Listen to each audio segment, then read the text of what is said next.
Hello friend, मैं जेके प्रसाद और IIT academy में आपका स्वागत है। जिस तरह से हम लोग बोले थे कि 10 लेक्चर आपके एग्जाम के लिए लाएंगे, तो आज हम फर्स्ट लेक्चर आपका लेके आए हैं जिसका नाम है चैप्टर 1 रिलेशन, और इसी चैप्टर में बात करेंगे। और इससे आपका 2 क्वेश्चन ऑब्जेक्टिव में, यानी जो 40 मार्क्स का जो फर्स्ट एग्जाम है उसका स्टार्टिंग का 2 क्वेश्चन इसी चैप्टर से होगा।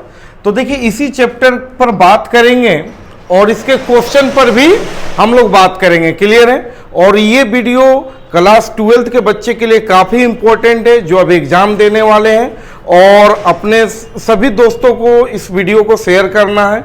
ध्यान रखिएगा सभी। देखिए, रिलेशन का सबसे फर्स्ट टॉपिक जो है हम बात करने जा रहे हैं उसका नाम है ऑर्डर पेयर। क्लियर है? ऑर्डर पेयर किसको कहते हैं? तो कोई भी एलिमेंट x, y का फॉर्म में प्रेजेंट रहेगा तो इसको हम लोग ऑर्डर पेयर कहेंगे। क्लियर है?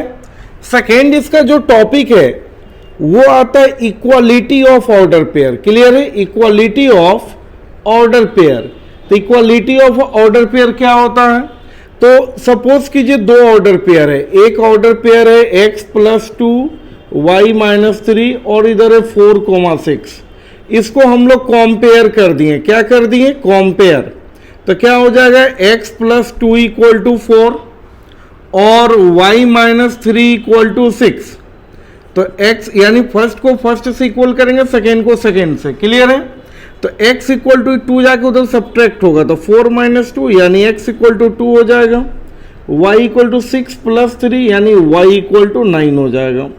इस तरह का क्वेश्चन भी एग्जाम में हो सकता है। क्लियर? ऑब्जेक्टिव में ऐसा क्वेश्चन दे देगा, 4 ऑप्शन देगा, तो जो ऑप्शन इससे मैच होगा वही टिक आउट होगा। इसका जो अगला टॉपिक आता है वो है domain of relation. Domain of relation. Clear है? यानी रिलेशन में जो वैल्यू पुट किया जाता है वो कहलाएगा डोमेन ऑफ रिलेशन, यानी इनपुट वैल्यू। कैसा वैल्यू? इनपुट वैल्यू, आप समझ लीजिए। फिर आता है रेंज ऑफ रिलेशन। क्लियर है? रेंज ऑफ रिलेशन क्या है? किसी भी रिलेशन का जो आउटपुट वैल्यू है उसको हम लोग कहेंगे रेंज ऑफ रिलेशन। जो वैल्यू आपको आउटपुट होता है, आउटपुट वैल्यू, आप सीधा समझिए x पोजीशन एलिमेंट डोमेन कहलाता है, और y पोजीशन एलिमेंट यानी y पोजीशन जो एलिमेंट होता है वो रेंज कहलाता है। क्लियर है? जैसे कि एग्जांपल से हम आपको समझाना चाहते हैं, छोटा सा एग्जांपल लेते हैं। r = 1 2, सपोज कीजिए 2 3 और 5 7। इसका डोमेन अगर हम आपसे मांग दें, डोमेन ऑफ R, तब सीधा बोलिएगा x पोजीशन एलिमेंट यानी 1, फिर बताइए x पोजीशन पर ये 1 2 5। अगर रेंज ऑफ रिलेशन का बात कर दें, रेंज ऑफ R, तो सीधा बोलिएगा y पोजीशन एलिमेंट यानी कि 2 3 7, 2 3 7, क्योंकि x पोजीशन इनपुट होता है और y आपका आउटपुट होता है। क्लियर है?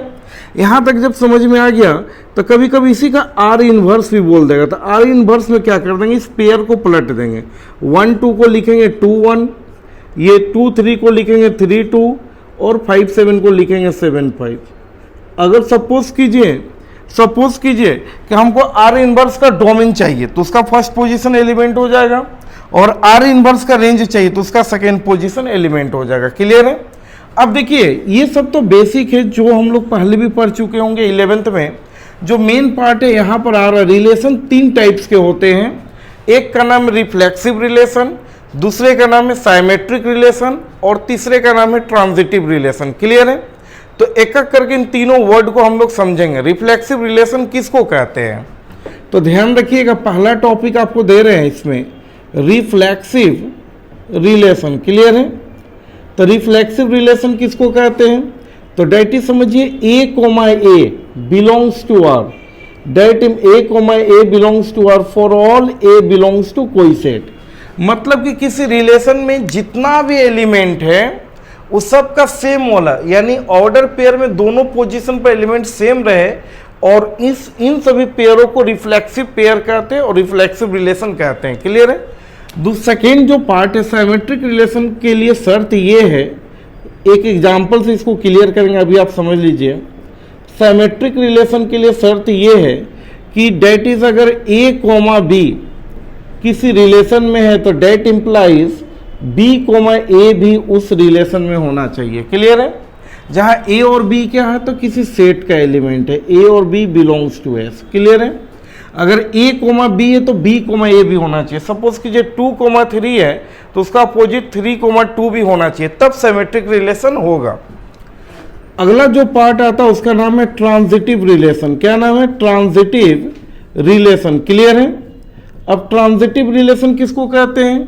तो डेट इज आप ऐसा समझिए, ए कोमा बी किसी रिलेशन में है। क्लियर है? बी कोमा सी भी उस रिलेशन में है, तो that implies A comma C भी उस रिलेशन में होना चाहिए। For all A B C क्या है तो किसी सेट का एलिमेंट है। क्लियर है? कुछ एग्जाम्पल्स हम आपको क्लियर करते हैं, क्योंकि देखिए एक एग्जाम्पल हम लिए हैं, ए बराबर एक सेट गिवन है और आर एक रिलेशन डिफाइंड किया है जो गिवन है। क्लियर है? और पूछा जा रहा कौन सा ऑप्शन सही है। सबसे पहले आप समझ लीजिए रिफ्लेक्सिव के लिए, रिफ्लेक्सिव के लिए क्या होगा, ध्यान रखिएगा। रिफ्लेक्सिव के लिए एक बार आप समझ लीजिए पूरा हर एग्जाम्पल आपसे बनेगा। ए में कितना एलिमेंट है? टोटल 4 एलिमेंट है। इन चारों एलिमेंट का सेम पोजीशन वाला अगर रहेगा तो रिफ्लेक्सिव होगा। यानी कि आर के अंदर ये 4 एलिमेंट यानी कि 2 2 4 4 6 6 8 8 ये चारों पेयर इसके अंदर रहता तो रिफ्लेक्सिव होता।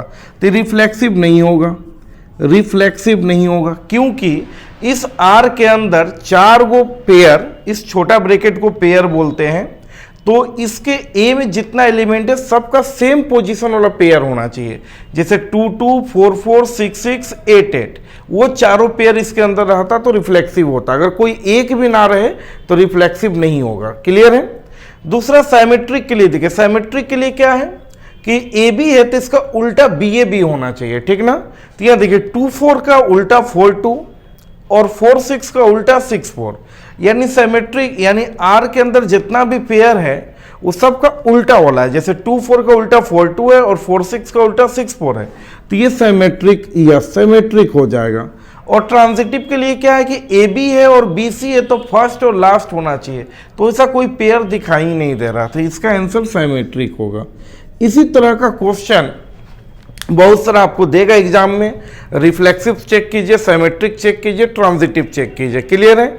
और हम लोग आराम से चेक कर सकते हैं। रिफ्लेक्सिव का शर्त यही होता है कि सेट ए में जितना भी एलिमेंट है सबका सेम वाला पेयर होना चाहिए। जैसे चारों का सेम पेयर 2 2 4 4 6 6 8 8 अगर रहता तो रिफ्लेक्सिव होता। अगर उसमें कोई एक भी ना रहे तो रिफ्लेक्सिव नहीं होगा। सपोज कीजिए इसमें 2 2 है 4 4 है 6 6 है, तब भी रिफ्लेक्सिव नहीं होगा, क्या कि चारों का सेम पोजीशन वाला पेयर होना चाहिए। रिफ्लेक्सिव में कभी आपका गड़बड़ नहीं होगा। सिमेट्रिक में क्या है कि आर में जितना भी पेयर दिया हुआ सबका उल्टा होना चाहिए। जैसे 2 4 का उल्टा 4 2 हो गया और 4 2 का उल्टा 2 4 हो गया। क्लियर है? उसी तरह 4 6 का उल्टा 6 4 हो गया और 6 4 का उल्टा 4 6 हो गया।